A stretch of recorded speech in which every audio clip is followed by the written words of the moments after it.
Gracious Heavenly Father, Lord God, we thank you so much for this day and thank you for the blessings you've given us. Heavenly Father, we want to thank you for your Son who gave his life on Calvary's cross for us. Dear God, that we could be cleansed from our sins and be reconciled to you. Heavenly Father, we pray that you'd be with us during our meeting. Guide us and lead us, and we'll give you all the praise and the glory. It's in Jesus' name I pray. Amen. I pledge allegiance to the flag of the United States of America and to the republic for which it stands, one nation, under God, indivisible, with liberty and justice for all. Thank you, Kent. All right, we're going to bring to order our meeting of the Gibson County Commissioners, and I want to welcome everybody here this evening and appreciate your attendance. We have a financial report that we have to take a look at here from the Gibson County Board of Finance. So I'll temporarily suspend our regular meeting and invite the Board of Finance representatives to come forward, and feel free to come either up here or at the podium, whichever is most comfortable. This is okay with me, if that's okay. That's fine too. Okay. Okay, the first order of business is to approve the minutes from last year's meeting, and those are in your packet up there. I'll entertain a motion to approve so. I'll make that motion. I'll second. All in favor, signify by saying aye. Aye. Aye.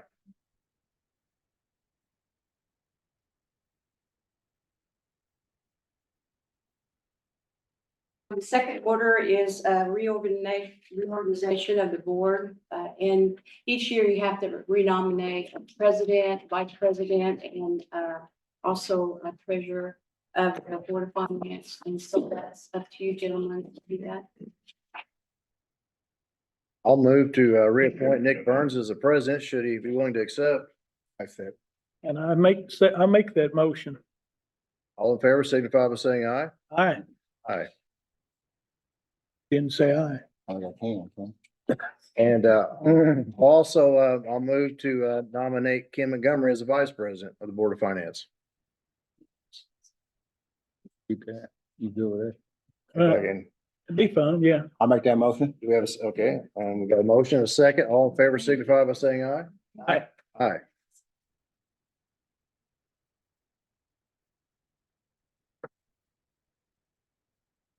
You have a secretary treasurer, which is usually the treasurer. I'll move to appoint Mary Ann O'Neill as secretary. Do I have a second? Motion. Okay. Motion made in a second. All in favor, signify by saying aye.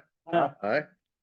Congratulations. Thank you. Thank Makes you. the minutes easier for next year, same as this year. Okay, the second order of business is a report on the interest earned from last year, and you have, it is in red, but that doesn't mean we're in red, okay? It just shows you 22 and compared to 23 on the interest that we were able to here. And with our money market checking, with our investments with Trust Indiana and our German American, it is close to 1.7 million last year. And then I want to add, on the 11th of this month, we did reinvest another 16 million into Trust Indiana. I guess the forecast is the interest rate is probably going to decrease a little bit this year, probably around March, and maybe in June or July. So we're going to try to make the best of this while we can.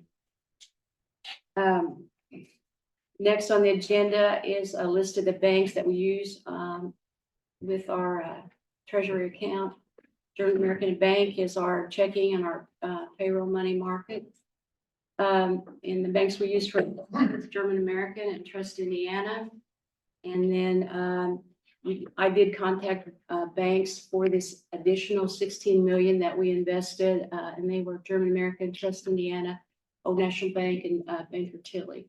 And the rates were comparable with CDs over a 3-month, 6-month, but we just decided to go with Trust Indiana because it's so fluid.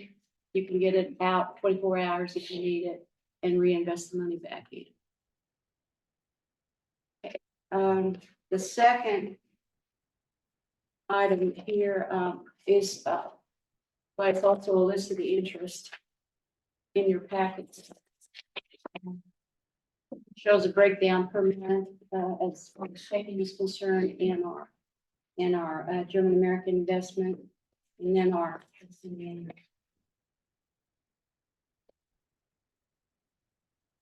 The next sheet in your packet is tax collected for last year. Spring collection, and then the fall collection.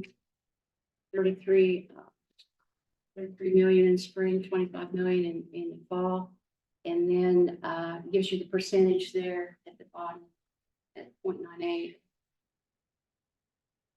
And that's what we normally run each year.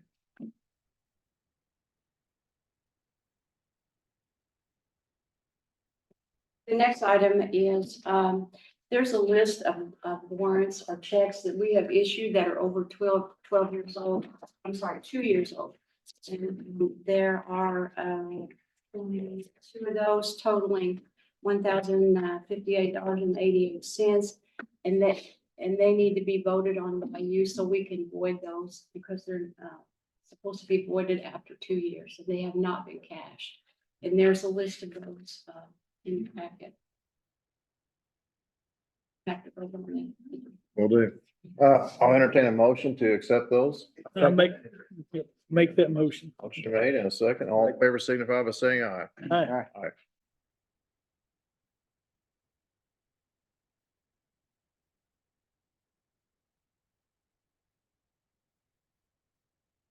The last couple of things in your packet, we have to balance with the auditor, and so first, handout there is the funds ledger and financial monthly comparison, comparing the auditor's information with the treasurer's information.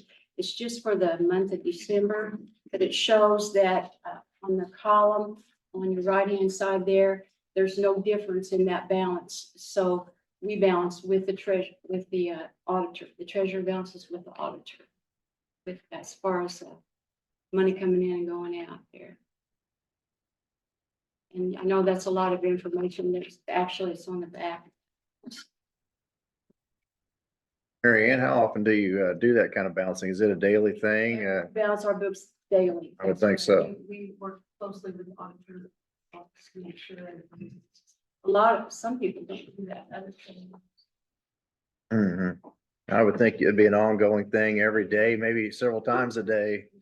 Just reminds, because we make Okay. deposit every day.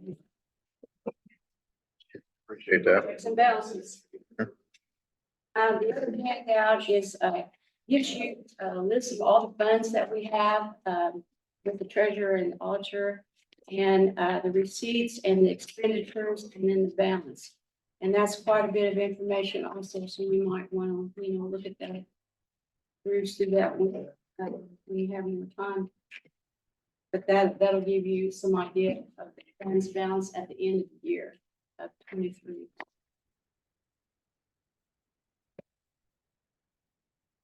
Any questions on that?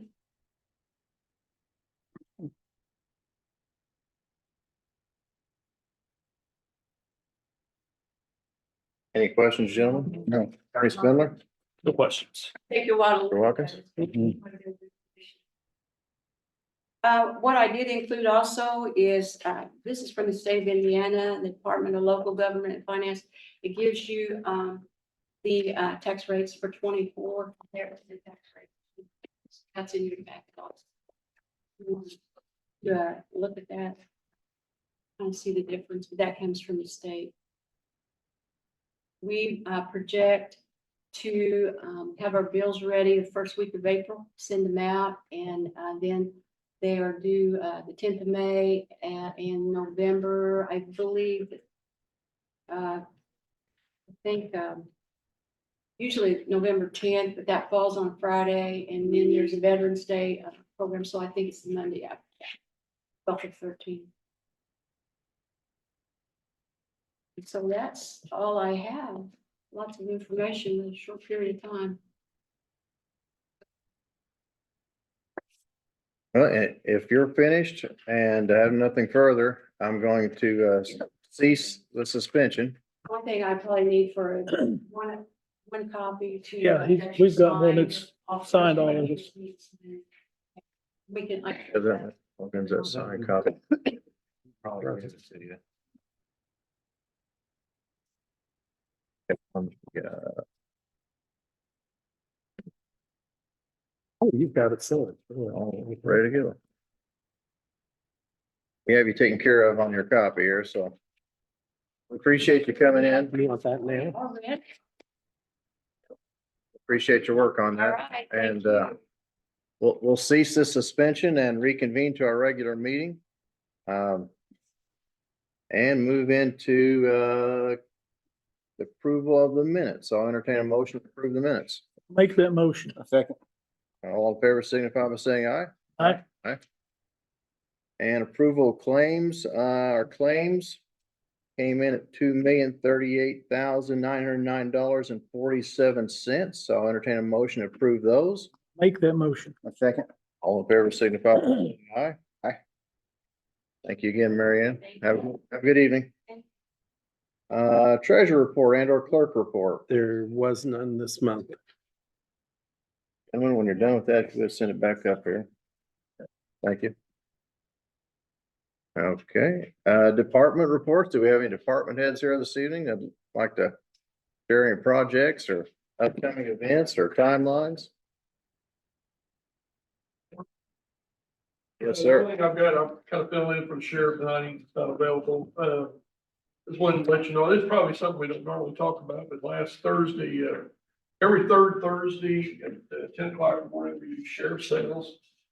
And this last Thursday was probably one of the biggest ones we've ever had as far as number of sales. We had 9. That doesn't sound like a big number, but for sheriff sales in this county, that's a pretty big number. And just for your, that's kind of for an information thing. And we worked a lot of slide offs last week when we had the snow come down, street was out. Well, that's pretty much what's going on. We've been busy. Sounds like it. Thank you, George, for the report. Any other department heads? How about a jail update? The jail update, they've been pouring, the lighting goes, been kind of cold, and we've been working around the rain. Yesterday, they poured a bunch of foundation for concrete block walls for the new walls for the jail, for the day rooms. The window frames are in, but no windows in them, but we got window frames. So. That's a restart. Before the end of this week, those are in. If they get in, then they'll put some temporary heat in the office building and they'll start drywalling in. So we're kind of waiting on, weather's not cooperating right now. They want to get the roof on the jail pod, but you know, they can't do it in the middle of the rain, so. So hopefully it'll get better soon. But we are moving along. All right, thank you, George. George. Community crossing grant or financial commitment letter, Michael Stevenson. Evening, gentlemen. You. Michael Stevenson, SJCA. As you guys know, I'm helping you with your CCMG application. I've emailed you guys each a copy of what the estimates were for the districts. In speaking with Grant, he said that you guys wanted to just go ahead and try to pay all of those segments. I do want to point out your 525 West is not included, but we've conversed about that Sure. for millings and looking at other options. Understood. But what we came up with was a total cost of $3.2 million plus.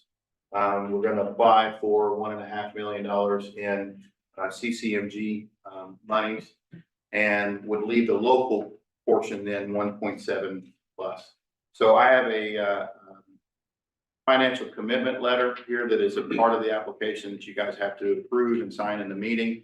And it just basically says that you are applying for this money and that you commit to spending this money and that you have this money. And Grant tells me you do. So here it is. We'll sign it if you don't mind. And then if I may take it back with me, I'll scan it, or Judy can scan it if she wants to, but I need a digital copy to include in the application. Okay. I You don't need a know. motion as, Yeah. yeah. I'll entertain a motion to accept the proposal for the community crossings grant and. That motion. Second. Second, all in favor signify by saying aye. Aye. Aye.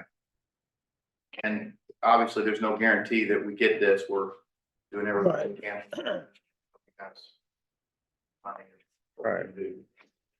And Michael, if you could, just in a kind of a nutshell, could you explain to the public, in brief fashion, what this will do? Basically, we're doubling our road money when we apply for this grant. Absolutely. So, what, in a population, similar to Gibson County, it's a 75-20 grant.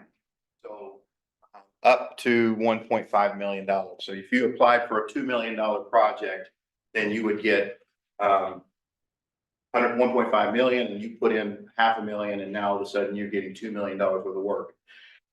Because you guys want to go ahead and do this larger project, it's going to be more of a 50-50 type thing, but that also hopefully will benefit you with the state to show, hey, you give us 1.5, we're going to match it, and you're going to get more.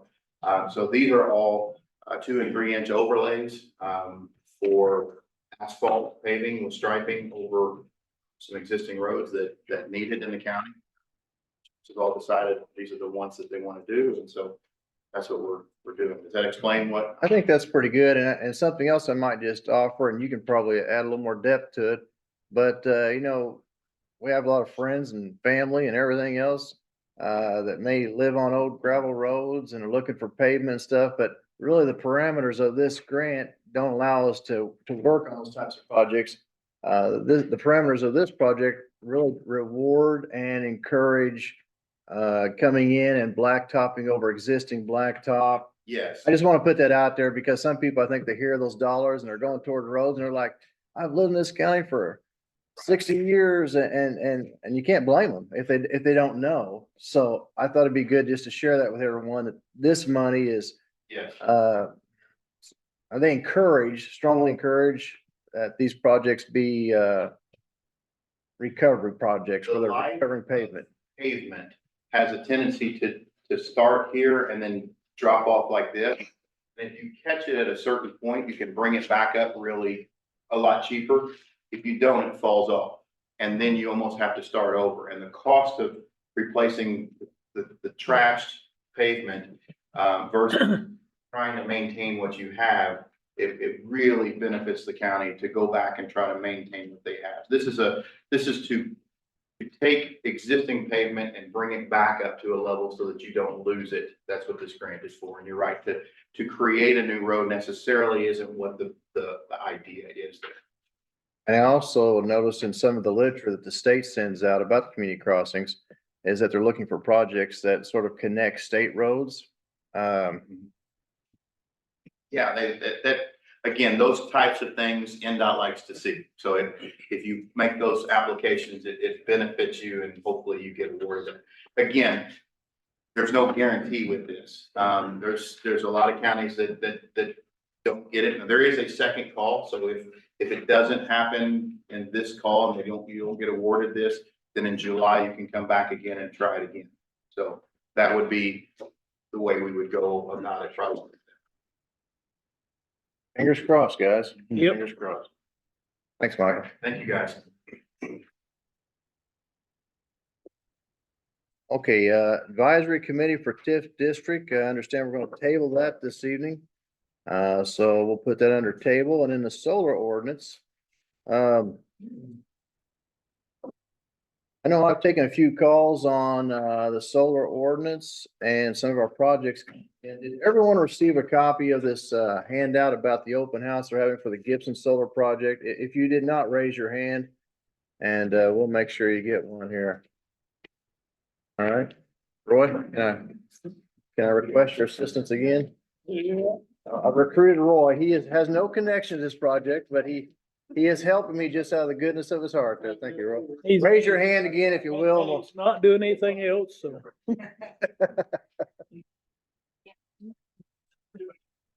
Thank you, Roy. So I thought I would try to address some concerns, in talking with folks on the phone about our solar ordinance. We early on, thank you, Roy, very much. we early on came up with a solar ordinance to set some basic requirements, and some not so basic, I believe. Don't want to say we were ahead of our time, but we were looking at other state ordinances and consulted with a legal team. And we were one of the first, I think, or one of the first counties, if you will, in the area to begin troubleshooting this, and something we did early on in our administration. But like all ordinances, from time to time, you have to take a look at them. But thought I would try to do a little bit of detail here, and then also ask Attorney Spindler to maybe offer any insight that he would like to offer. But the solar panels, and along the way too, maybe we can dispel a few myths and talk about the solar panel projects in our county. Solar panels being used in Gibson County are being used by a company called Aravon, and they are the type of panels, this is coming directly from Aravon, that will be able to be ground up and reused. They're having an event, and that's what this handout is for. The one most of you, or by now, I hope all of you received. This event will have several boards there and people from Aravon to explain all of the possible concerns. Some of these questions that you might have are ones that probably have to be answered by engineers and folks that work on the environmental side and the mechanical side of their project. But I wanted to share this with you because this just came out here in the last couple of weeks, to my knowledge. But they've spent thousands of dollars on advertising, and we've had a lot of public hearings. If you follow the newspapers, we've had a tremendous amount of public hearings as commissioners where Aravon's been in here and talked to us about their project. And I just have to say, they've been pretty transparent. And again, they've been in here quite a bit over the last 2 years, has been a real focus on the project. Again, we developed a solar ordinance to establish some tough, but I consider fair guidelines for this kind of project. All the state and federal protective agencies have been involved in the permitting process. So I also want to put that out there for everyone who might have a concern about it. And for the record, and some of you know this because you've called me and talked to me about it, but I'm neither pro or con on the solar panels. I've taken the approach that it's best to educate people and talk to people and be transparent. And so that's where I stand as commissioner, and I suspect my other commissioners feel the same way. But they have met all the federal and state guidelines in the permitting process. That includes certification from the EPA, the Environmental Protection Agency. But many safety factors are going to be explained at this event, and that's why I want everybody in attendance tonight receive this so they can go and ask the tough questions, easy questions, and everything in between. That's going to be at the Fort Branch Senior Center on January 30th at 112 North Railroad Street in Fort Branch, Indiana, from 5 to 7 p.m. And if you know that you're going to be a non-participating or even a participating person, I think most of them have probably already been notified. This would be a great place to get some of your tough questions answered.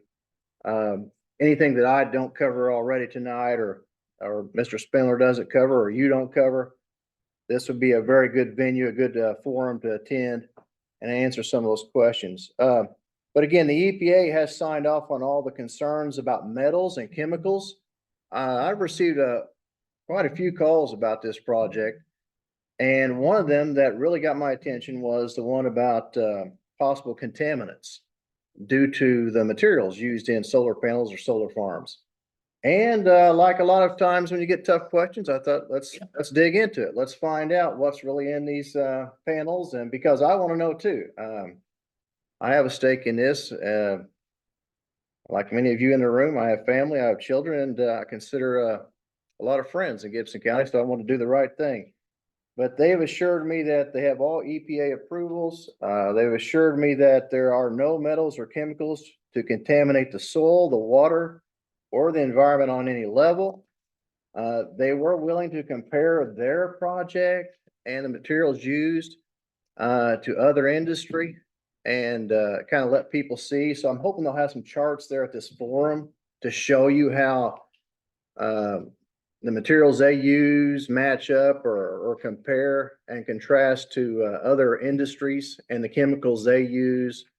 I don't know if there is an industry out there that's 100%, maybe a latex company, but 100% safe, right? You know what I mean? Are there any industries out there that we enjoy and use as part of our day-to-day lives? I don't think there are many that are just 100% safe and sterile, but they provide some assurances. But I would encourage everyone in attendance to attend this forum and just dig into it a little bit. You know, there are a lot of things that you just don't figure out until you ask good questions. That's just part of the learning process. Now, there was something I wanted to bring up tonight along the lines of the ordinance, and this came from a citizen too. So all these conversations, you get ideas. But one citizen had asked me about the setbacks. And Mr. Spindle, I don't know if you have those in front of you or, but if you would.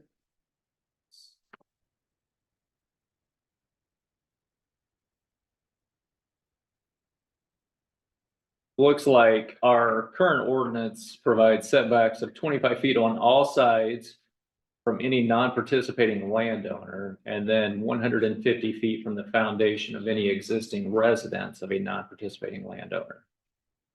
There's also a street setback. I'll have to pull that up. I don't remember what that is. Yeah, please do. You can find it with ease. And so there's two things that I would like to have some feedback or input from the public tonight on. One of them is setbacks. And the other one is the environment itself around the panels, because there are a lot of communities, if you read up on this, they're doing some pretty creative and environmentally friendly things around the panels. And matter of fact, Roy, if you don't mind me singling you out, I apologize, but I know you're pretty experienced when it comes to pollinators and things like that. Would you mind sharing with us some of your thoughts on pollinators, how they're valuable to the environment and everything in between? I mean, Well, yeah, I'm not an expert, but I can tell you what I've learned. You know, the pollinators, they're becoming a thing of the past. Especially your monarch butterflies, which there's not many of them around anymore. If they could plant acres of milkweed, which they can't where the panels are at. And as far as the flowers, the mixed flowers and all that, I don't think that'd be feasible underneath the panels, but in areas, like you say, these setbacks, they'd work, but they're more labor intensive. It's harder to get a good stand of wildflowers. And as far as the protein value in flowers, if you compare it to clover, which clover has a protein value to the honeybee of about 23%. And the wildflowers, every species varies, but they're way low, and the honeybee will go to the clover before he will the wildflower because of the protein value. Biggest bang for their buck, so to speak. You know, they'll go to wildflowers if they have nothing else but a higher protein plant they'll go to, which is clover a lot. Which the clover would be a lot easier to maintain around solar panels, in my opinion. But getting the grant land ready for it, clover likes high pH, 7.5, 8. They need to fertilize good, you know, to get it going. But it could be mowed whenever your noxious weeds come up, you mow them off, and then the clover will come up, choke them out. So to me, the clover around the panels would be the best. I don't think they could do the wildflowers because they're 2, 3, 4 foot tall. So, you're thinking some of the taller stuff would cast shade on the panels and. well, yeah, and they couldn't maintain it, where the clover could be mowed and it comes right back and will bloom again. You know, every time you mow the clover, if you can let it set a little while till the blooms kind of mature, and then you cut it and it puts blooms right back up. For honeybees, bumblebees and all the other pollinators too. But, you know, they'll have areas where they could try the flowers, but it's just more labor intensive getting the land ready to keep the noxious weeds out. So, you know, it's just quite a process. I've done it and had them, and then I was disappointed in it because I'd see I had clover in it too, and I'd go look at all those wildflowers and couldn't find a bee in it, and look down at the clover at the base of it, and there'd be bees all over that. So, but the bees know which plants they get the highest protein out of. So, to me, it would be a lot of clover. So, I plant a mix of the Alsike, Dutch White, and Ladino, which is the low growing clover. So that's about all I can tell you. Mhm. Well, appreciate your input on that and, You know, the wildflowers, you have to get rid of a lot of your noxious weed seed before you ever attempt to plant them. If you don't, they're just gonna take over. So which would be spray it or fill it, let one flush of weed seed come up and kill it. Do that 2 or 3 times. So anyway, that's all I'm, well, no, appreciate your input for sure. got any questions I might be able to answer? Well, I'm sure there'll be plenty of those. And, Mr. What do you find on the setbacks? Do you mind reviewing the previous ones or? I'm not able to put my finger on the road setback, but the setback from non-participating properties is 25 feet from their property line or 150 feet from any structures that they have on their property. There's also a 25-foot height maximum that the solar panels can go up to. I do believe that there is a setback requirement, as mentioned earlier, on roads, but like I said, I can't pinpoint where that's at just yet. And with the Gibson project, they voluntarily came up with 150-foot setback from non-participating projects. Yes. So they went Actually, above, more, I think. it ended up being more in some I think that I think that their project, did not have anything, and they mentioned this at the previous meeting they were at, but they were beyond the 150 feet. I think the closest they got was 180 or something along this. Correctly. On. Oh. On, I don't have a copy of any of the leases or whatever, of the layout, but try to pull it tonight. I think if you got, it's 150 feet from a home, but not a shop or Be anything but the foundation. it's only a house. It's only a residence, the way they word it. Well, the way it's worded in the ordinance is anything with a foundation, I'm pretty sure. So a yard barn, no, but a house, yes, a pole barn with a, Yeah. anything with a So foundation. then the other was, you know, like behind, if you have like 2 acres behind your home, you know, then the setback, they went higher than 25, I think went 50 if you look on the map. You know, they didn't go 150, but basically solar ordinance right now, if they put another project beyond what we currently have, you know, they can go 25 feet and there's nothing we can do about it. You know, the hope was that we could go 300 feet, that's 2 acres.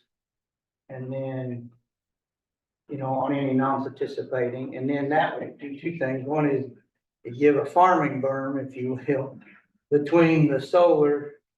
So like Roy's a farmer, then he could farm that 2 acres around that 100 or that 40 acre field. Because 300 feet is 2 acres square. So basically you'd have 2 acre deep.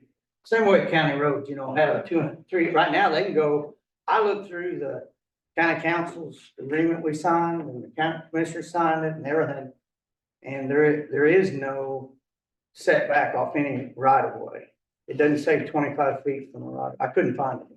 So You're talking about a county road right away. county road right of way. So like Zoo Harden, he's not here, but you know, his house, you know, is overlooks the field. And right now, there's nothing to keep them from putting the solar panels against the right of way. They're legally. Now, I think due diligence by them, I think they've added setbacks, 25 feet or so. But we don't have anything to keep them. Or future, Correct. one that's trying to sign over in Owensville as an example, we have nothing to fight it. What's your recommendation again? Cause I want to make sure that we get this in the minutes and the notes, but I think you have some good points. And I've thought that since day one talking with you, but what's one of your recommendations? You mentioned 300 Three foot hundred feet, if we go 300 feet, that's 2 square acres. and that's from 300 a feet is good. non-participating landowner's foundation Property. property line. And then it'll keep, I mean, you can go online and Facebook, the whole country's having this problem right now. But there'll be pictures of houses that, just have them all the way around it. Because of the 25 feet, most everybody, but if you go 300 feet, then you got a berm and it's farmable or whatever. The counties that run them off go 1,000 feet. South Spencer's one of them, Hammond's another, but they go 1,000 feet off and on, and you do that, you can't get you're not gonna put anything anywhere. So the 300 is a good berm, it retains the farmland, rural setting in our county. It would do it the whole county. We have 1,200 miles of road. Thank Patty and Bruce for taking care of, and here's Val, take care of those 20. Sure. They're out there protecting. That's right. And Eye on things all the time. but for us, and whether they're gravel or not, that's our future, right? Right. Our homes and everything. So, we've already lost 2% of our census in the last census, and it should have been our biggest growth ever. It should have been 2010 to 2020 based on economic development, but we lost 2%. Todd, what are your thoughts, I hope I'm not interrupting there, but what are your thoughts on pollinators like Roy was talking about? Do you think that could be a plus in these? I mean, doesn't that beat just regular grass out there or? But also, I don't know where we're gonna do where we're at on the drainage of the property, but I don't know. I can tell you right now, And I can tell you on the drainage, I can tell you for certain on the drainage that we are in talks with them. They've been referred to our engineering firm that does our stormwater reviews, 3i Engineering. And, I guess probably the easiest way to tell you is, there are some, stormwater issues that have to be worked through on a project of this magnitude. And, we're gonna see it through. take that consideration, it was over better than. What slows the water down the most, right? Yeah, so that could be a plus. I know if you look at the ordinance and then look at their and other one, it says that if it's so close to the property, that 150, then they have to put they don't have an agreement. They have options of possibly, it says it's way in the agreement, possibly putting vegetation between the fence and the property. By doing the 300 feet off property lines, it takes that away, takes that gray area away. Sure. And also, the current ordinance and their proposal and the agreement basically says that they're gonna put a fence around it. And they don't have to put anything between the fence and the road. Zeus, I know he's not here, but picking on Zeus, but his picture out he's gonna see a straight chain link fence and a solar. There's nothing to make them put trees or vegetation or whatever between them. So I think we need to tweak it a little bit in that regard. And it may not, I think this company, they'll help us in good faith, but we need to talk about setbacks for homes. I know there's 275 and I don't live on it, but there's 3 homes on 275 that are gonna be completely circled around. And then Blake's house, he's gonna have them all around him, 3 sides of his property. Well, one's a road, one's a field, and the other's 2 sides. And then on the other road, 350, they're gonna see nothing but solar panels because it'll come 25, well, it can come up to 0, but I think they're coming 25 feet along 350. I think we need to address it. I mean, I really do. And I think in the cases where, these homes are sort of, captured by the farms, solar farms, I think I think, and this group's been really good to work with, so I don't want to say that, I just want to put an image out there or a presentation that, they have been really good to work with. And, anytime there's been an issue, they seem to come around and work with us pretty good. So I'm thinking if we can take the public input that you're providing about, for instance, the setbacks, the vegetation, concerns about areas where where the house is, captured by the farm. I think if we can take these things back to them, they will be receptive. But we're just gonna have to do it and see what happens, Todd, and along the way, keep you updated from meeting to meeting. But I think this is a good start, hearing what you have to say, and it makes sense. Everything you're saying makes sense. I think we're trying to find a right way to do this that, doesn't leave some of our neighbors feeling like they're surrounded. And that's that, it isn't just me, I mean, we gotta. No, I know, it's not. They're, they're giving me input and it's like Mhm. fourth, fifth revision to what they feel like would help them Sure. keep their home they've had, for years, the farm rural setting, right? All right. Mr. Spindler, could you speak to, how this Aravon's been to work with? Because they've probably heard enough from me already. But how do you perceive their willingness to work with the community? And I think they've been very cooperative. You indicated transparent. I agree with that. They've been transparent. They've had several of these similar meetings to what date is that you? Flyer for? January 30th? Yeah, so they've had several of these community meetings. I think they've been open to non-participating property owners, answering any questions they have, putting their concerns at ease. They've worked well with participating property owners, so I think that they've done their due diligence and they've been a good corporate partner for our community so far. Todd, do you have any other suggestions or recommendations? I know we talked about setbacks. Highways, I mean, we need to be thinking about our highways, I-69, 65, not 65, 68, 168, all those. They're our future, right? And we spoke a minute, we got about when Stevenson was talking about the money, right, for the payment. That's how we got Super Slab 350 that connected between 64 and was that money. But if all that turns into solar panels, then all it is a thoroughfare. It isn't a place we can build homes, businesses, big farms, future economic growth. So I feel we need some setback. We already have the economic Yes. half mile on 41 for maybe 5 miles or whatever, 7 miles. From basically Interstate 64 all the way north to the end of the county.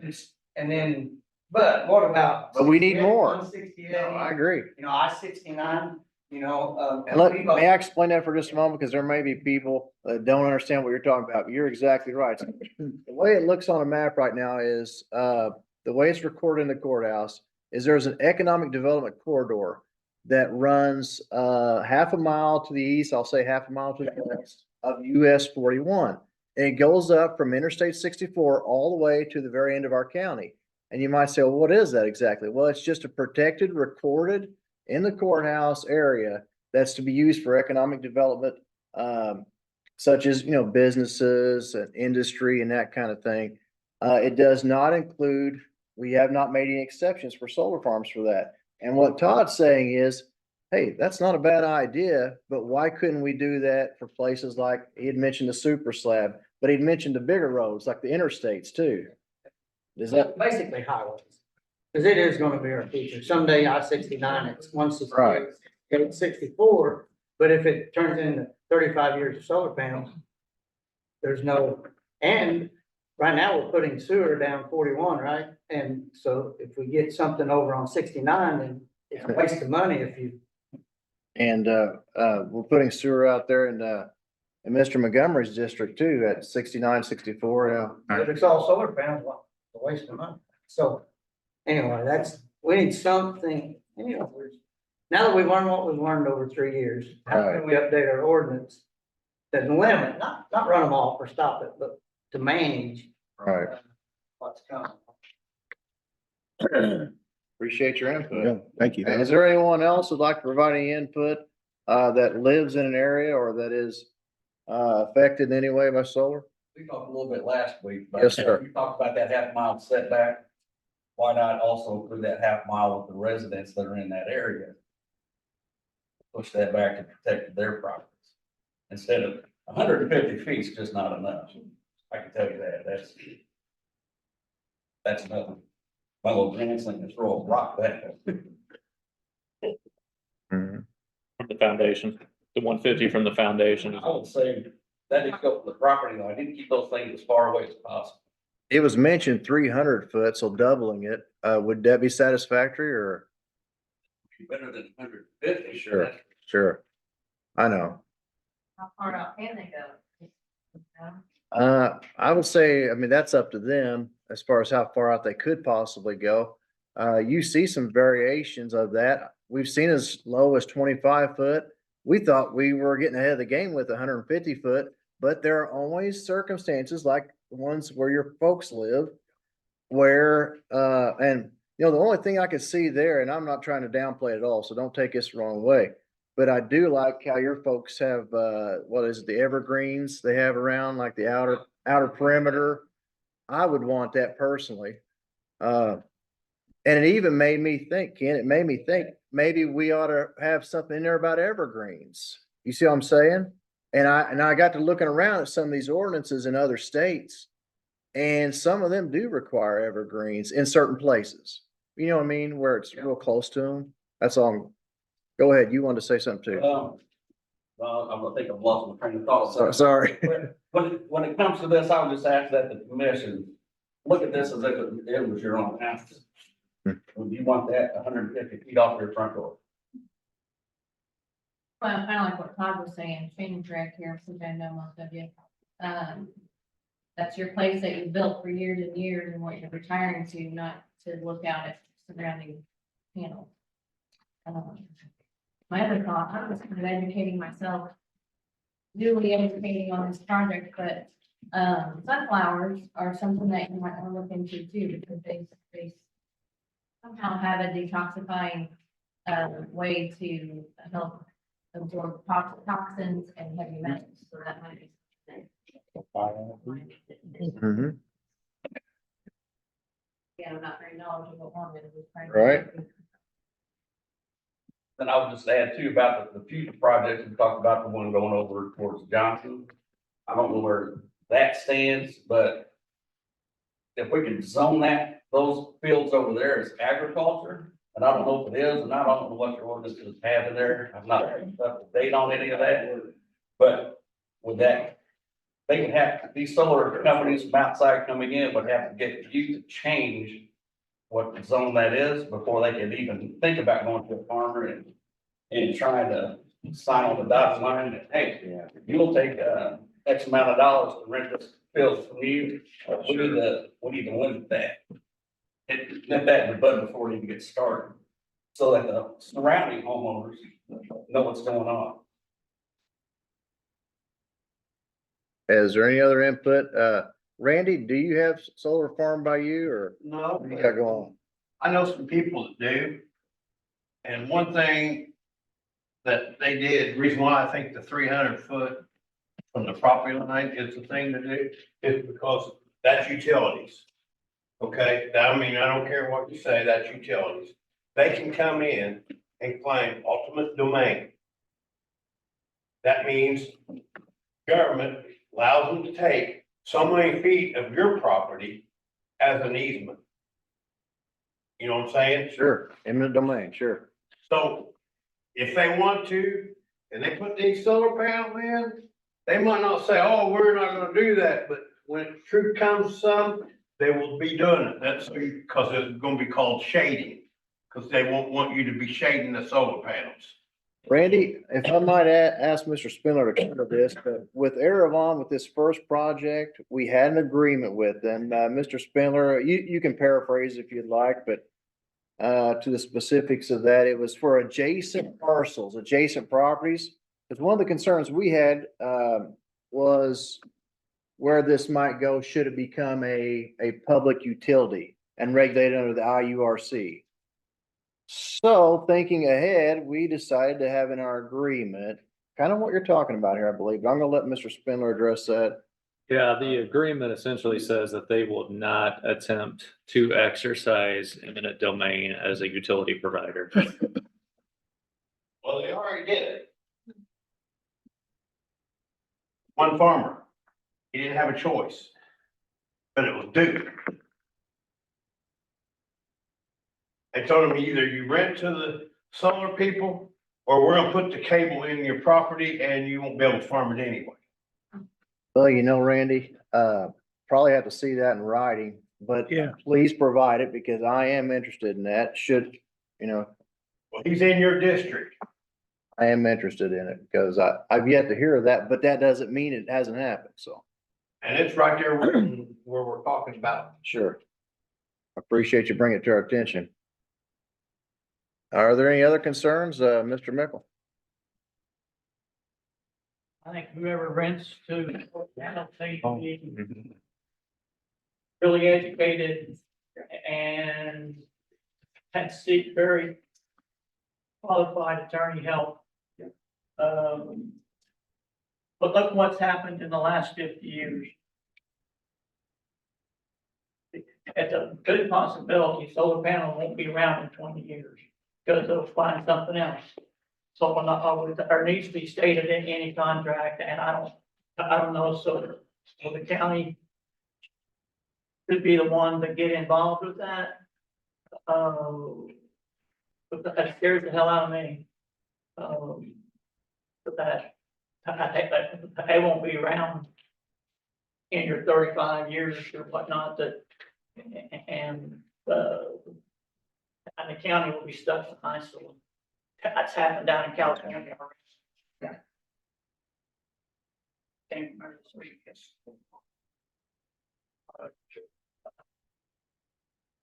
And there's a solar farm. Sure. Well, technology is changing, by the second, if not the minute. And, I think I've mentioned this to you in some of our talks about solar, but, I have a nephew that's a PhD from Purdue. And that's what he focuses on. They're working on supercell batteries.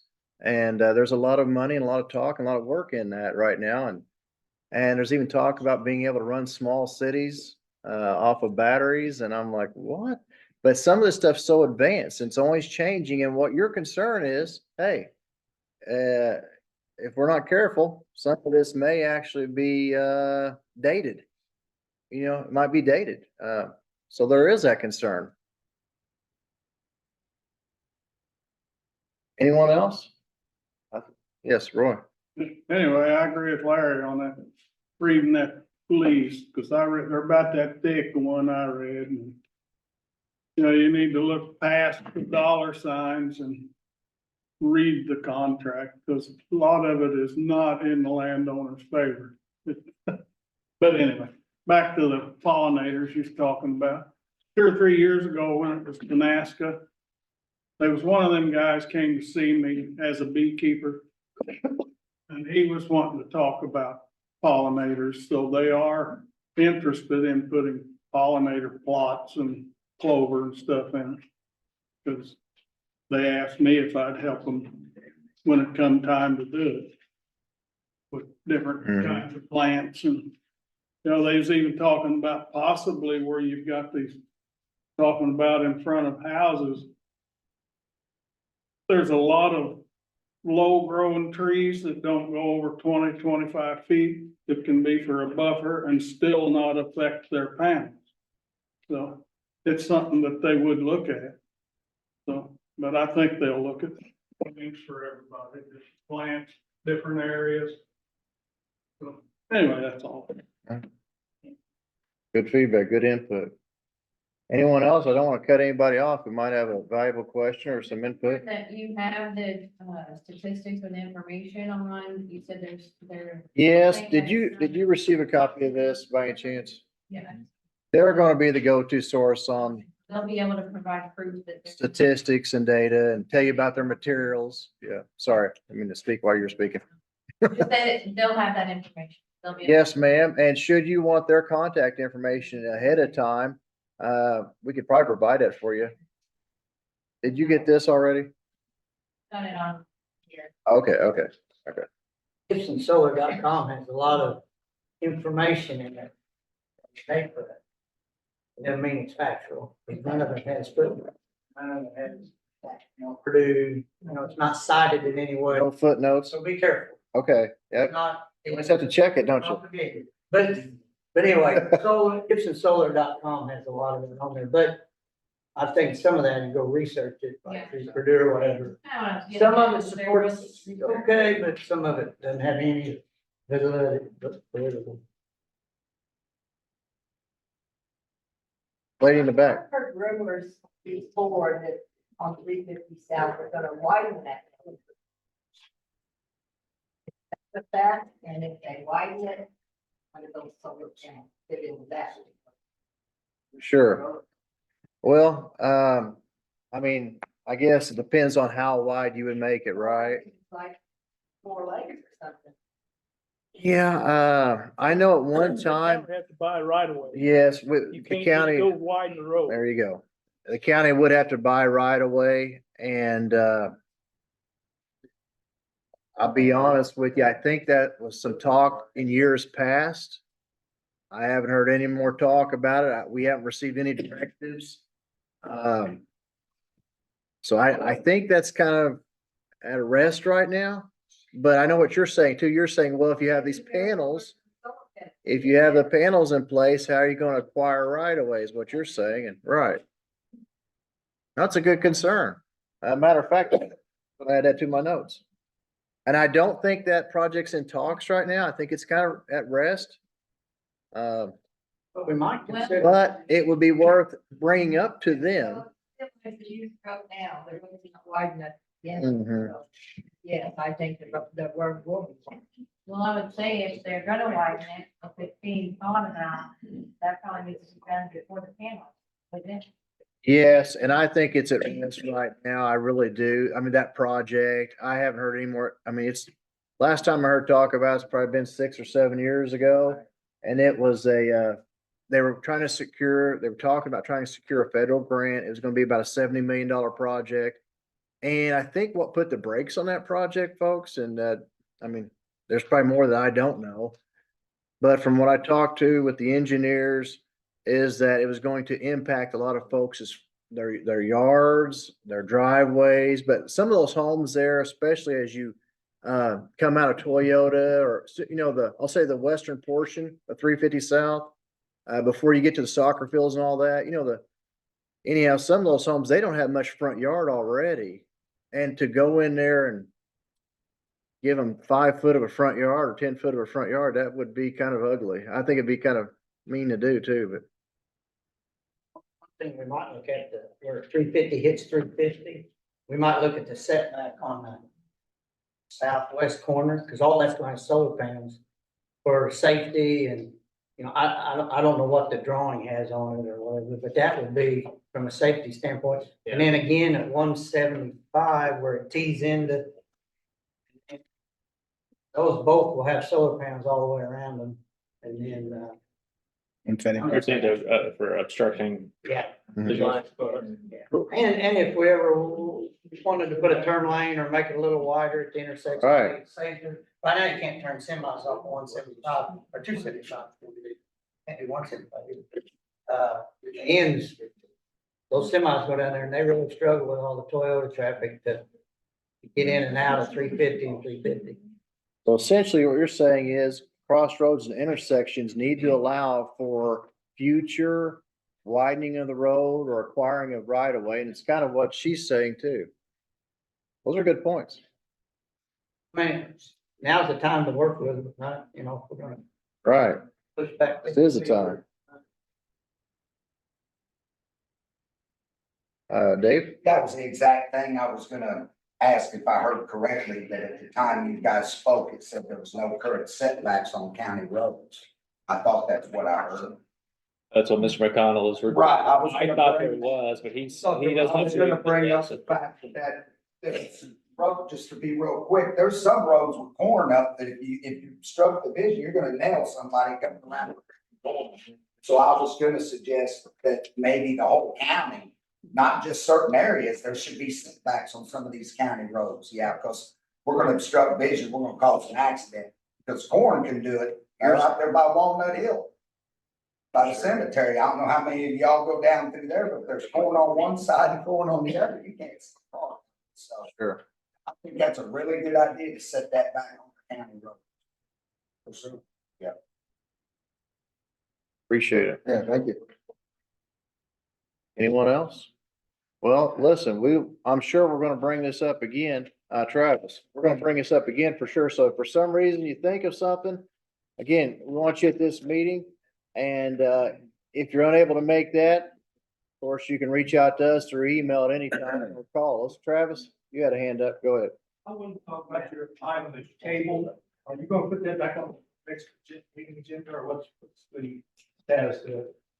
I'm not sure. We just, we've tabled it now, I think, to give it some further consideration.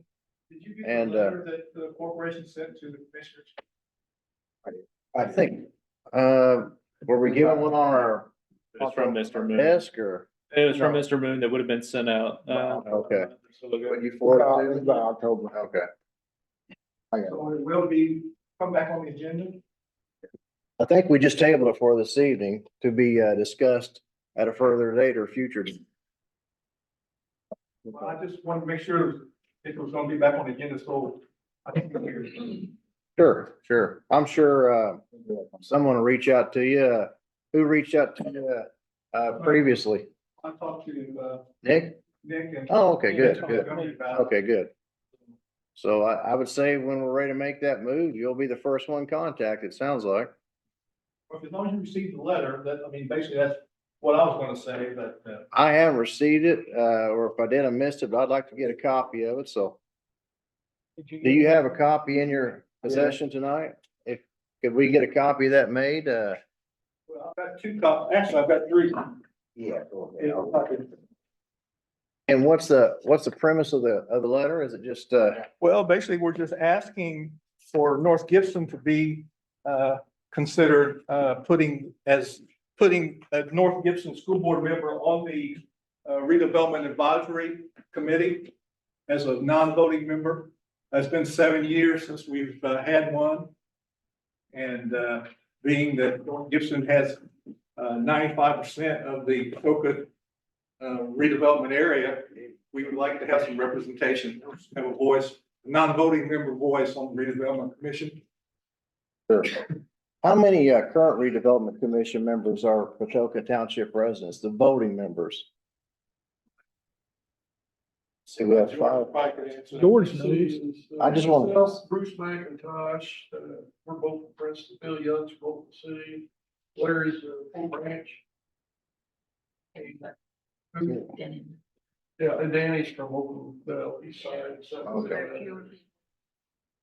I believe the. So we have two from Patoka right now?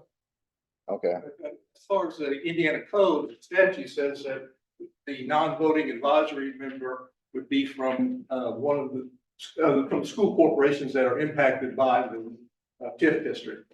So there's two, and it's been 7 years since North Gibson had that seat. So that's the reason why we are presenting the letter to you as. so Mark Ungham was before, was he a voting member? He was a voting. He was also a school board member at one point. But not at the same time, is that what you're saying? Like, I can't remember either, but, He wasn't a school board member. okay. He was originally a non-voting advisory member, and they used to rotate with South Gibson, and they stopped rotating. It was every And then- 2 years. We were rotating every 2 years. We haven't done that. Right. So. Yeah, it's forced now. Yeah, Yeah, and he's been on there for 3 years. before it was Steve, yeah. That sounds right.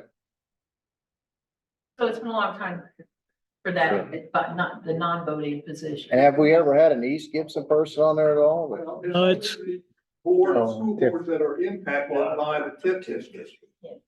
That are. North and Okay, South so that's Gibson. North Gibson and South Gibson. North Gibson, 95%, South Gibson, 5% of the. And then they changed which I'd have to look into that, to be honest with you, Travis, I don't know. But, they had changed how that canvasses the county. I guess you're aware of that. The wording in the statute is school boards. I concur. But they did change how it canvasses, it can be utilized, correct? And I'm just thinking myself, Eric. I'm not questioning you, I'm just thinking myself, okay. But then we'll definitely look into this and definitely revisit in the future. But thank you. Thank you. Thank you. So it will be on the next agenda item, or next board meeting agenda, is that correct? I think we're gonna have to probably review it and see, and I don't know that we're prepared to say the next one, but I mean, I definitely think we're going to have to address it. Mason, I just don't know. I don't know the timeline yet. is there a specific date, timeline? Larry. Oh, for sure, but the way I understand it, or the statute.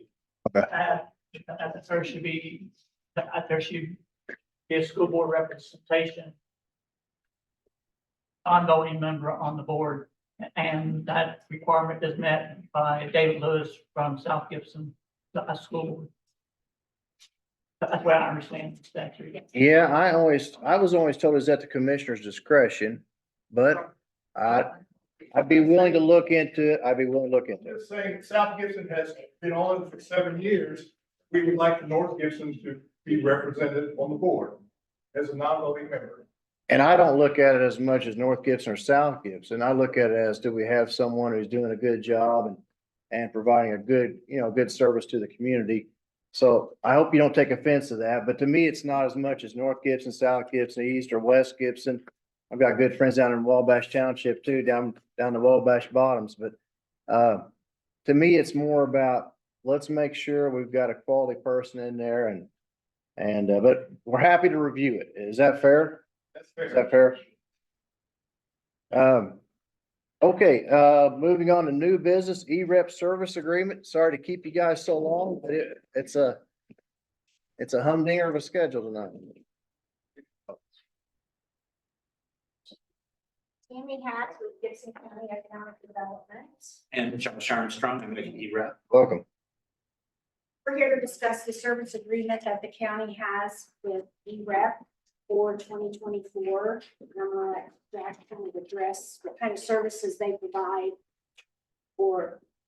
Yeah, great, thank you. I'm not going to go through every line of this because there's numerous services. It's all in the document, but just to hit on a high level of the kind of work we do for Gibson County.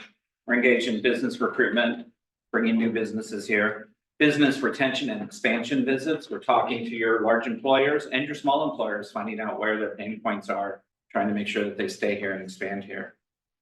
We work in community development. We have Patrick on our team, very skilled at helping understand grant processes and moving forward. We're really in the knowledge sharing business, so we have quarterly roundtables for elected officials. Those are on Thursday, and our economic development partners on Thursday also. You get coffee and you guys would get lunch. I think that's how it is. Pretty much. Yeah. So some exciting things that we'll be talking about at this upcoming session is some takeaways from the Inflation Reduction Act that may be available for your county to assist in projects. Residential Infrastructure Fund. I know that there is a desire to see more single family houses built in Gibson County. Maybe there's some sources out there, but Patrick just attended a session on that, some information. We're engaged in becoming an EDD, an economic development district. That's a designation by the federal government, and the Evansville region is really one of the last regions in the state that has not undergone this process. That process begins with what's called a CEDS, Community Economic Development Strategy, and we have retained Fourth Economy to write our CEDS for us. We're actively involved in I-69 corridor planning right now, looking for opportunities for new sites, looking for opportunities for preservation of open spaces that should stay open. That work's being done by MKSK, assisting with that. Our My biggest project right now is our Ready grant application. We'll be applying for $75 million in matching funds from the state of Indiana. We recently heard of Lilly grants that are coming alongside the Ready grants, an additional $250 million for the state. So we think that that may be a tool for us in some blight elimination projects throughout all of our rural partners in our Fort County region, maybe coming up with a consortium that can help manage that more efficiently than individually. And lastly, something that was just released today, Stellar grants are back from Okra. We'll be attending in early March, a workshop up in the northern part of the state to help us better understand what's required from that. Participating counties that want to apply, someone does need to attend the workshop, but we'll be there and could partner with an organization that would like to go after those topics. We're pretty excited about the next round of Ready. Yeah. And the potential for it to help some of our blight and some of the communities. Yeah. Have you heard much talk about blight funding or funding to help address some of the blight? We talked about that last meeting down there. Oh, good. Yeah, the Sorry, not main trying to put you on. emphasis of Ready is population growth. And then second, jobs. And how do we get our people ready for great jobs? And how do we build more great jobs for our people that are already here and the people we want to attract? Gibson County has something really unusual here. You have 1,600 people that work for Toyota that live out of the state. Yeah. How can we convert those folks to residents for you? So having some assistance from the state, getting these projects moving forward would be beneficial. For the blight, specifically in the Lilly grants, $185 million is being carved out for blight remediation and redevelopment across the state. We have not had, state has not provided FAQs or any additional information on that. We're waiting for that. As soon as we get it, I'll make sure that County has start chasing those dollars too. Appreciate that. Yeah, thank you. Any other questions I could answer for you all? I'll entertain a motion to approve the agreement. I can make that motion. A second. All in favor, signify by saying aye. Aye. Aye. Thank you so much. Would you like to sign the agreement? Yeah, that'd be great. Yeah. Yeah. And we can get that all squared away. Thank you very much. Thank you. And we would greatly appreciate any kind of focus you can offer or direction on the blight funding because I'd like to be able to, what our comprehensive plan that we had kind of identified the potential for improving areas and improving areas that already have infrastructure in place. So. Certainly easier to build a house where the sewer and water are. Right, right. It makes sense if there's already a sewer line there to put a house in, or if there's a lot already, shovel ready. Yeah. So. About the blight, we had a big discussion about that. And the new president of Toyota was there beside me and he was talking about the blight problem. I serve on the Evansville Land Bank Corporation and we've addressed hundreds of parcels. Mostly that we collect through tax sale. And then either sell them to someone for redevelopment with a redevelopment agreement, or sometimes demolish, clean up. And Would you be willing to share that redevelopment document with Tammy and then I would of course get it from her? Sure. I'd like to take a look at that. Sure. And anything else that you think of, right? I mean, I'm sure you have a lot of tools at your disposal. I wish I had more tools. Every time I come up here, I'm just like how beautiful your county looks, and I love hearing your roads. I wish the rest of the region was as effective in chasing the dollars for that too. They got around too. We have some good people working for us for sure. They came. Did I get the Jason's. Oh, you know, that's fine, right there. You have to, No, you're all good. yep, that's it. Yeah, we'll sign that sign. Okay. Perfect. Thank you. Thank you all. Thank you. Like me to email this to you directly. All right. Amy, if you could get his card, should he have one tonight? Get one for me. And maybe Might as well make it all three commissioners. Thank you. Mike Stevenson, small structure recon contract. Can't shake him. Can't shake Like a him. bad penny, you can't get rid of it. Michael Stevenson, SJCA. So I'm bringing forward a contract for you guys to do reconnaissance on the county roads. We have about 940 miles of county roads in Gibson County. And one of the discussions that I had with Matt Holden before he left was that we didn't know what our true inventory was with regards to small structures. Everything under 20 foot is considered a small structure. Right. Everything over 20 foot span is considered a bridge. So we began to talk about doing an inventory, doing an inspection on these structures, and he just felt that it was needed to, before we do inspections, try to figure out what we have, so he can do a better job with budgeting, so he can do a better job with planning. So I have a contract in front of you for our guys to basically go out and search and look for what we have. And I will tell you, it's a not to exceed dollar figure. It is a per structure that we find fee with a driving cost. There is we had to have a number to just put in the calculations. I really feel like that's too high. I don't think we're gonna find anything like that. I've been talking to Brant. The contract says we're gonna go down to 24 inches. Brant would like us to go ahead and look for everything. If we find a 12-inch structure, go ahead and mark it. So I've told my guys, and they're willing to do that as well. If it gets to be too out of control and we're finding 6-inch pipes and you guys say, hey, we don't need that, then I'll be in contact with Brant and we'll get all that stuff worked out along the way. I do want to tell you, since I sent the email out, I talked to my guys, and there was a 2008 inspection where they found 922 structures. So I was able to talk to the director of bridge inspections, and we are not going to charge you for looking at those. So I just want to tell you, so that will reduce the potential cost to us. So I printed that out and showed that to Jason earlier. So that's in red on this contract, so you can see it big, just to say that any of the 922 small stuff is measured between 4 foot and 20 foot inventory in 2008.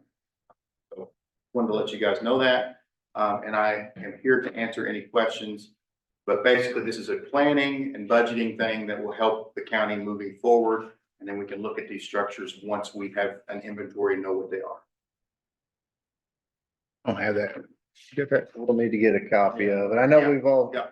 we've all received it, but Yes, and this one has that caveat. in it. that's the one you want us to sign? Okay. You want to sign this, and our CEO has not signed this copy, so once I get it signed from you guys, I will bring it back to my office and get them to sign it, because it is so hot off the press, I couldn't even get the CEO on it here. And so like when you go out searching for these monuments or construction artifacts, I'll call them, do you prod around? Do you use some kind of, what do you guys use for this? Because I know exactly what my dad would have told me to do. You know, get out there and prod around, try to find a line, and We're not gonna probably go that. use a metal detector if there is a guide wire, but how do you guys do it? I'm just curious. Well, so it's not gonna be my goal to find 100%, Sure. because if we do, we're gonna have to charge you way too much money. It's gonna be our goal to find, 80 to 90%, and then along the way, if Brant finds one that's not on there, he just, hey, we got one right here, let's put it in, that kind of thing. So I don't want to be too exhaustive to the point to where it is not economical. You're trying to find major structures Yes. or culverts and. So what we're gonna do is take a look at mapping. There are maps that show waterways and where they intersect roads, it's gonna be. If they're driving down the road, if they see, hey, there's a ditch that was on this side and now it's on this side, what's going on? They're gonna stop and take a look. So some of it's gonna be by feel. I do wanna say, we have 2 guys that work with us that are construction inspectors who worked for NDOT, and their job was finding small structures for NDOT. So they looked for 48 inches and below. That's what they did for NDOT. So they are qualified. They know what to look for, probably better than what I could tell you. And don't let me wear you out with this. You can just tell me no, and that's good too. Will they have GPS points? Or Yes. Okay. Yes, So we have a software on a tablet. That when we get out there and we say, okay, this is a new culvert where we're standing, it creates a point with a latitude and longitude. We'll be able to supply that, to the county. It'll be able to go on the GIS. You'll be able to see what it is, zoom where, what structures. That will be good for Brant whenever he's gonna come up on a job that he knows is gonna be paving. He's gonna say, hey, we've got 8 structures along this way. We need to look at them before we pave to make sure that they don't need to be replaced. That kind of stuff. It's a really good Sure. planning. But yes, they will have GPS coordinates when they're done. I'll entertain a motion to approve. I'll make that motion. Do I have a second? Second. All in favor, signify by saying aye. Aye. Aye. All right, thank you. Look forward to seeing that. Yeah. Keep him on the signature here. Yes.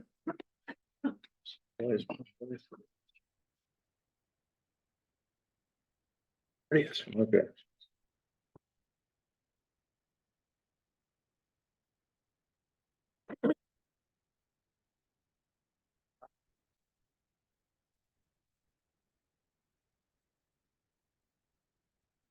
Any medical leaves, Mike?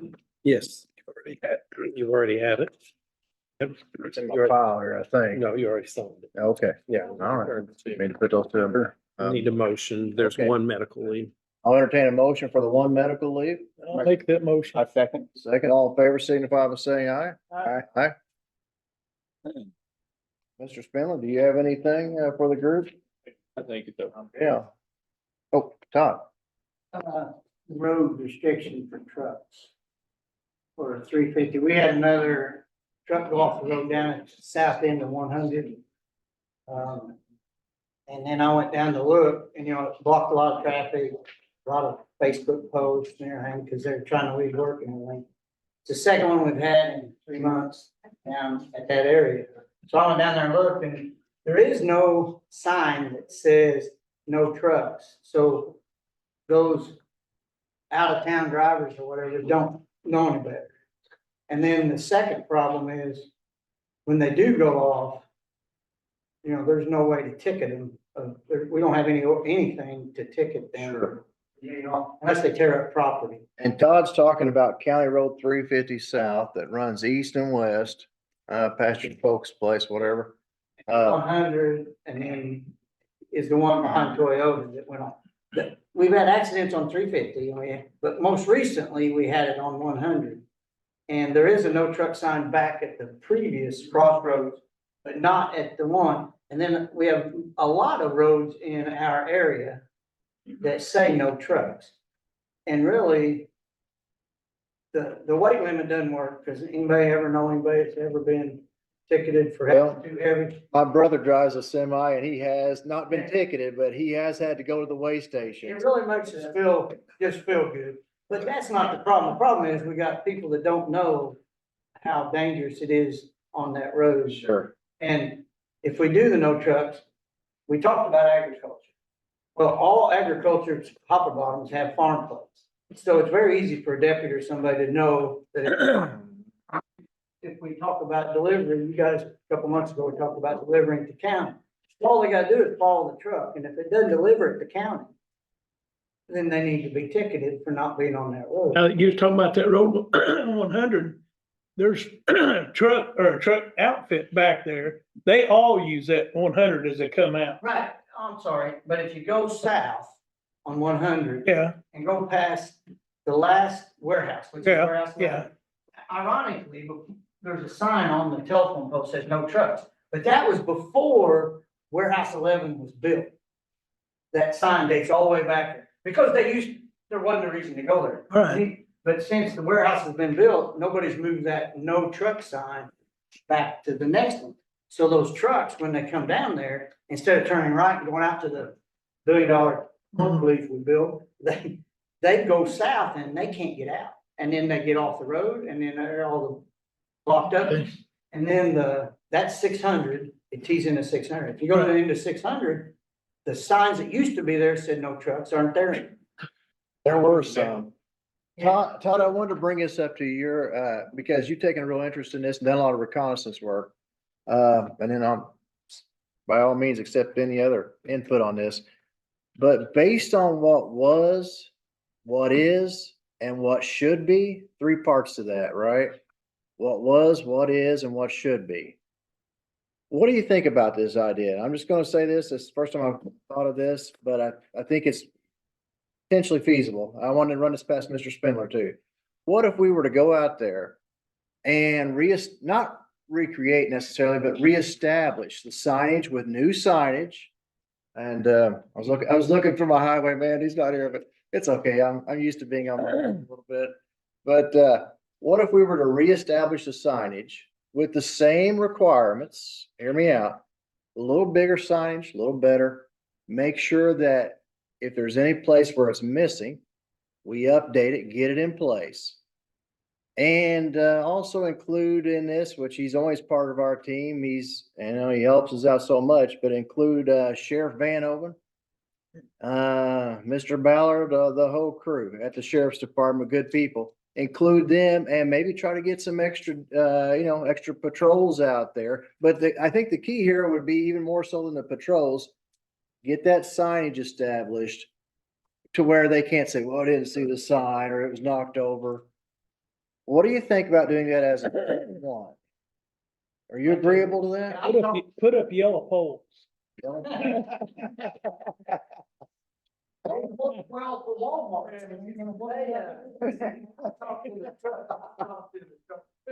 Truck drivers, car haulers and Yes. for different places.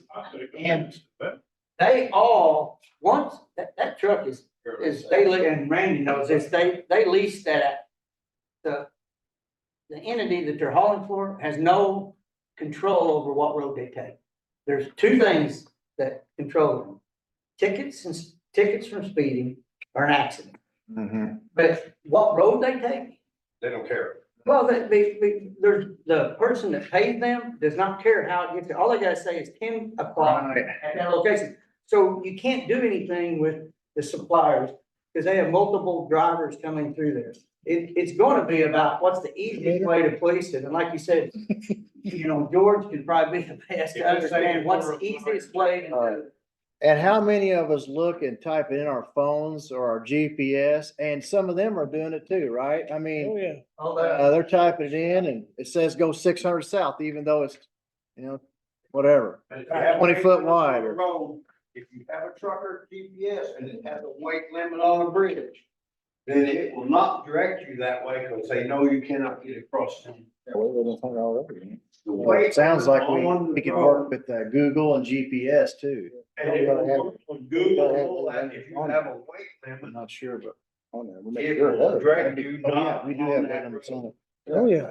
That's how you get around it. And then the- If we could update our signage and then also reach out to the folks at Google and these map groups, which it'd be a little work. Yeah.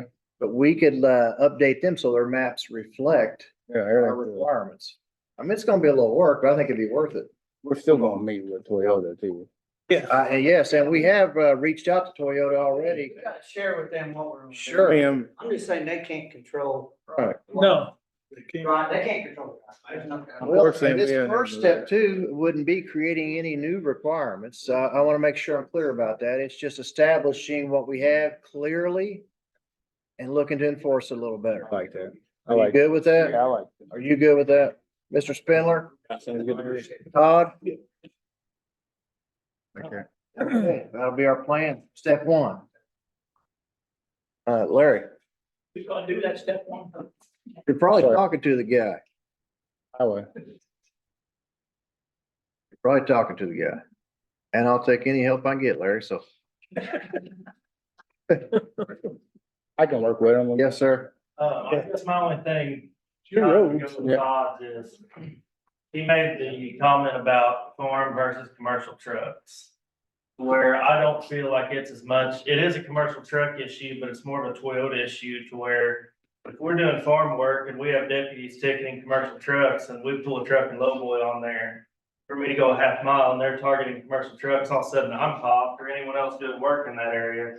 I feel like it's more of a Toyota issue than a.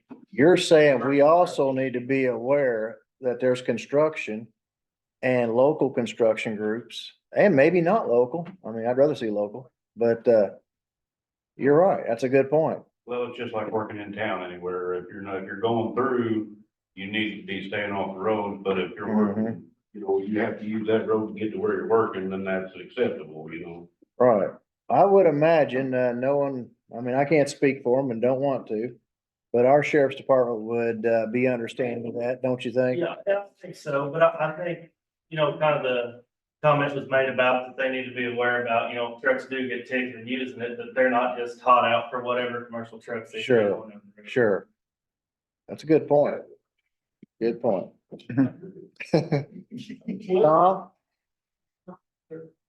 A lot of times in the fall, trucks that don't have farm plates on them also haul hopper bottoms. So, to say that you've got a farm tag on it is the only, and we haul a lot of different things. There's people hauling fertilizer, there's people hauling tile, there's tiling machines, dozers, excavators.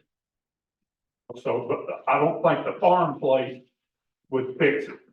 If you've got a legitimate reason to use the road. But, if you just put up a sign that says no through commercial traffic on the road, I think would be a good start. Yeah. But like you go down, what is that, 350 over there by Midway? Mm-hmm. If you put signs back a quarter mile north and south of that road, And you it go says them over. no through commercial traffic. $750 fine. That's what generally gets everybody to stop. Kicks, how does that language sound to you? I mean, I think that's a lot better. I think the only thing you're probably gonna wind up with that is they're gonna use the argument of that they're not passing through, they're going to Toyota. But that needs to have a designated route to the shortest. Sure. Distance to the, nearest state highway. They go by their GPS and it takes them that way down Super Slab to 350 South. They're gonna, All trucks, Toyota. Up there at the corner, 350, 100, all of them go by my house. They're Grant, that's the name of the company. And now all the the car haulers are going by the house, loaded. You say Grant? Grant is the name of the one that's tire, and then all the car haulers, even, they were going empty, now they're going full. They must have got new drivers. gotcha. Those are the two biggest. Okay. We'll bring that up. ATL or somebody. GPS goes by the shortest mileage, that's. half of them can't speak English anyway. Half of them can't speak English anyway. Next couple of weeks. The one down the back. Okay, Todd, did you hear that part? I'll let you tell it, Nick. Yeah, we're gonna try and meet with Toyota in the next couple of weeks, so we'll definitely give them names out, let them know. George, do you have any input on this or does it? Well, I guess the basic input is that we have to have a ordinance specifically telling us what you want us to enforce and not enforce. Agree? We have to have something in writing telling us exactly, and then, I guess the second thing, are we gonna have commissioners court, or are we gonna try to run them into state court? We would have to need to know that. What would be If the- it's a weight situation, then we're gonna have to have some scales to weigh them. That's the only thing I think of. Sure. If you got, and they, George, if you got 8,000 pounds, you look at their envelope, because every bill of lading shows their weight on what the Yeah. material is hauling. And if you look at their weight and you pull them over and you look at their weight, and and their bill of lading says that they're, let's say, 48 or 52,000 pounds, and you only got an 8,000 pound bridge, you're overloaded. You're overweight. It don't matter. It doesn't matter. The only question about that is if I get a good defense attorney, Yeah. he's gonna ask me, did you weigh that truck? Yeah. No, I just need a piece of paper. Right. And then the court, the case will be thrown out. The trucks that's going by, dude, are not overweight. They, the 4 ton per act, whatever that is, the ones going by my house are not over. They're empty or live. You just go off the truck's plated weight. If the truck's plated at 78,000 pounds, it's a commercial vehicle. It shouldn't be going down that road. You don't know through commercial vehicles over 16,000 pounds. If they're plated over that. The plate. they're Commercial vehicle goes to the state highway? They're saying, look at the plate to identify the weight. Not necessarily the exact weight, but what it's capable of, and that's what you go off of. Well, and Peabody and every other coal mine in the county has had to bond every road that they use to get to and from any state highway. Why is Toyota not doing that if all their subsidiaries are utilizing our county roads? We'll fix that. They're here We're forever, talking. you know what I mean? Sure. They're here until they're gone, and the coal mines was only there for a short time. They all impact our county roads. Well, and I think too, from what I've They was a parking lot for how long? right. Well, and I'm thinking too on this deal too. I really think that, you know, the folks that are commuting to Toyota every day, they need a safe place to travel too, right? They need safe roads to travel to and from work in their commute. And so I really think, we could work together with all the industries, not just Toyota. Well, I'm just saying, Yeah. you know, it's I'm all. on the same page. But, you know what I'm saying? Mhm. I mean. I'm with this you. is gonna be a long-term deal because we dealt with that. I'm with you. Good. Nick's gonna work on the communications and then we'll, to be continued, looks like. All right, I'll entertain a motion to adjourn. Like that motion. Second. All in favor, signify by saying aye. Aye.